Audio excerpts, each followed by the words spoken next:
अस्सलाम वालेकुम, मैं हूं फैसल शाहीन FS इन्फो से। कतर माही गिरों की छोटी सी बस्ती दुनिया की अमीर रियासत कैसे बनी? जोसे कार्लोस क्वेटो उन्होंने बताया है कि आज दुनिया में एक मकाम रखता है। यहाँ तक पहुँचने के लिए ज़िंदगी के अगर एक वक्त का तयन किया जाए, देखा जाए, जज किया जाए तो आसानी से कतर की वैल्यूज़ को जज नहीं किया जा सकता, क्योंकि ऐसे दौर से निकला हुआ मुल्क जो कि नहायत ही गुर्बत का शिकार हो, आज इकनॉमिकली इतनी पावरफुल और सालिस की हैसियत रखने वाला कतर, ऐसा क्या हाथ लग गया इनके जो पूरी दुनिया में अपनी वैल्यूज़ को अहमियत दिला गया। जब कतर ने अपना काला सोना दरियाफ्त किया तो इसका अभी तक एक कौम के तौर पर वजूद भी नहीं था।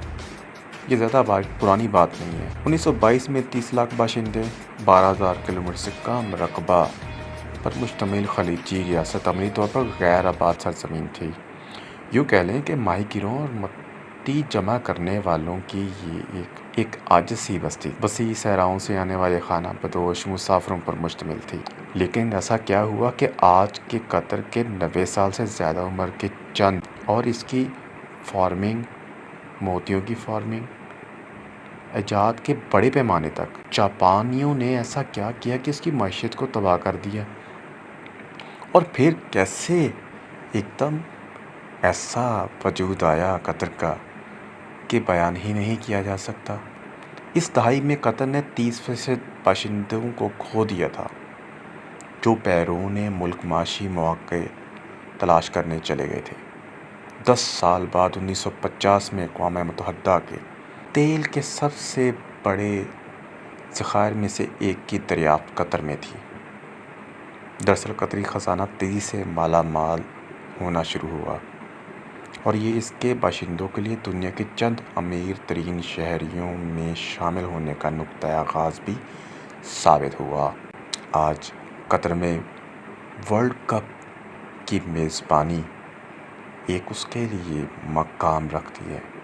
बतौर सालिस दुनिया में कतर का मकाम उसकी अहमियत को जांचती है। अपनी फलक बोस इमारतों और 1939 में तेल की दरियाफ्त और उसके बाद कुदरती ज़खायर में से सुई गैस की दरियाफ्त वगैरह वगैरह ने कतर की पहचान को दुनिया में नुमाया कर दिया।